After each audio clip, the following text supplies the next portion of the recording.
আজ ২৬শে মার্চ, মহান স্বাধীনতা ও জাতীয় দিবস। বাঙালি জাতির সবচেয়ে গৌরবের দিন, পরাধীনতার শৃঙ্খল ভেঙে মাথা উঁচু করে দাঁড়ানোর দিন।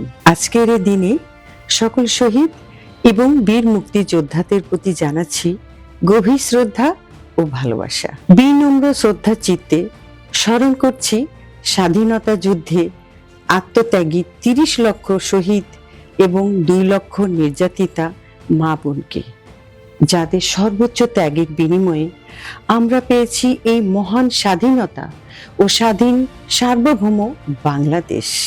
আমি রংপুর গ্রুপের পক্ষ হতে মহান স্বাধীনতা দিবসে সমগ্র দেশবাসীর সমৃদ্ধি ও মঙ্গল কামনা করছি।